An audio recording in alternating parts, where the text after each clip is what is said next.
respecto de esta situación que estamos viviendo de salud pública, hay que tener mucho cuidado en lo que se busca, en lo que se quiere y en el conocimiento que decimos tenemos.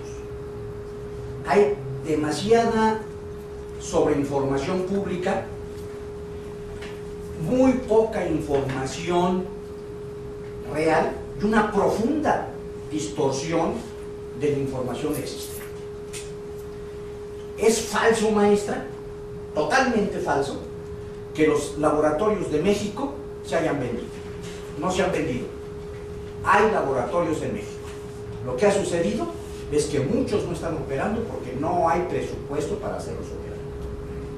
Número dos, nos dan cifras de gente que ha acudido a la consulta médica porque presenta aparentemente los síntomas de esta enfermedad.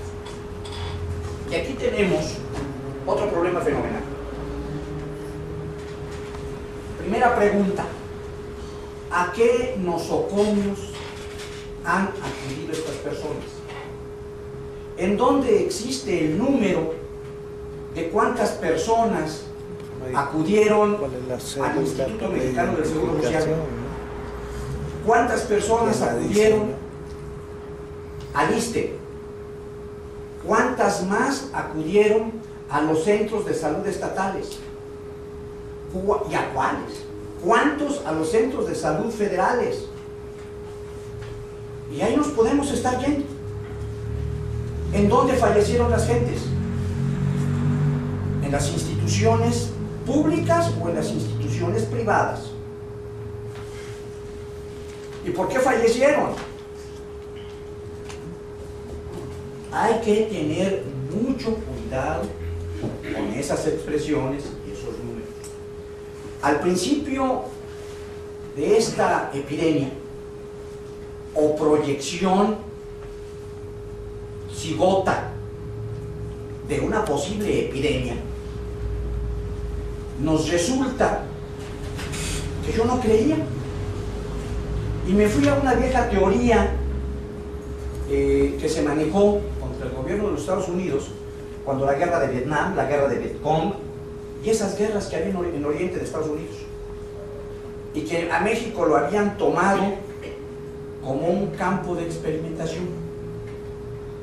Este tipo de virus, en una situación de experimentación, lo tienen que dejar suelto, sin controles, para ver cuál es el daño real que ocasiona. Y de eso hay todo un tratado de la guerra de los virus aplicada a los seres humanos, de Walthoff Smith,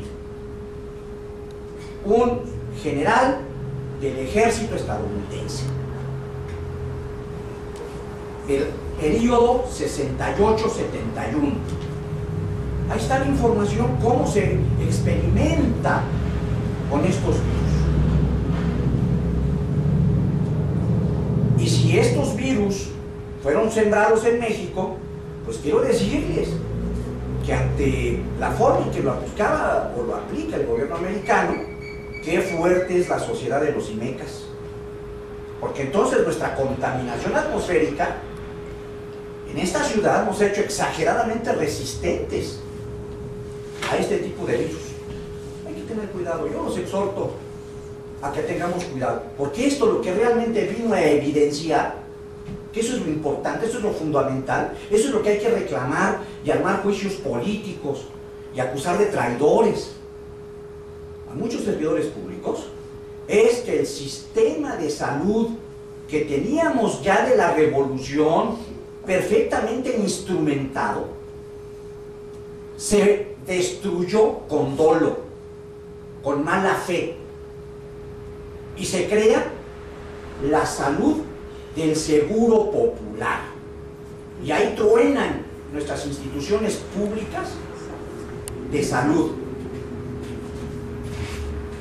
Voy a poner un ejemplo de una información que tengo pegada a la piel, y no porque haya yo estado en un hospital, sino porque la madre de mi hijo, que es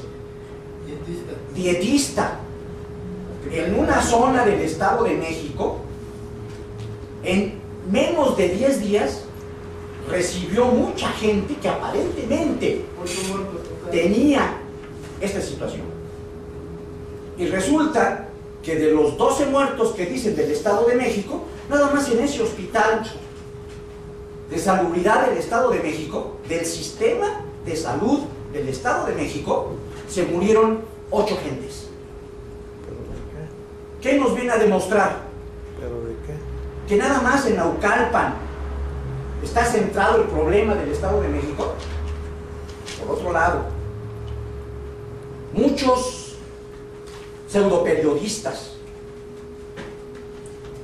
me atiborraron mis correos con información a este respecto. Y algunos me decían, el problema nació en la granja de Córdoba. ¡Ah, chirrión! Y otros en La Gloria. ¡Ah, caramba! Pues qué interesante, ¿no? ¿Dónde está la granja de Crowley? ¿Dónde está La Gloria? Y 4 me dijeron que la granja de Crowley está en Saltillo, Coahuila. Y que La Gloria está en el corredor que forman Tlaxcala y Puebla. Desde ahí ya estamos mal. Desde ahí ya estamos mal. La enfermedad existe y existe en el mundo. Y no es de ahorita. Porque los periodos de incubación, aquí está un médico que no me puede dejar mentir, varían de 4 a 7 días. Y si esto sucedió, maestra, desde hace 3 o 4 meses atrás, quiere decir que el país ya no tenía que existir. Exacto. Así de facilito. Sí existe la enfermedad, porque está real. Pero hay que tener mesura. Y hay que entender que aquí lo que evidenció es la altísima deficiencia del sistema de salud pública, tanto federal como de las entidades federativas. Y esto, la evidencia está a la vista. Si falla el seguro popular, que era el instrumento para llevarle recursos a estas instituciones, pues la consecuencia es más grave que la propia enfermedad. Porque entonces, si está destruido el sistema de salud, hay que restablecerlo. ¿En manos de quién? ¿Y en costa de qué? ¿Alguien se beneficia en todas las crisis, sean de hambre, sean económicas, sean de salud, sean deportivas incluso? Lo que sea, alguien se beneficia. Y aquí está muy claro quién se puede beneficiar de esto. La enfermedad no es tanto el problema. La sociedad del IMECA la resistió.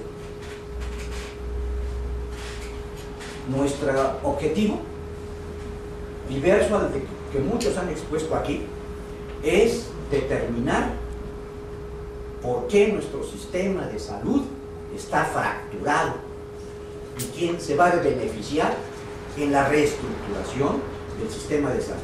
No se nos olvide que días antes hubo un severo conflicto entre un subsecretario y un director general.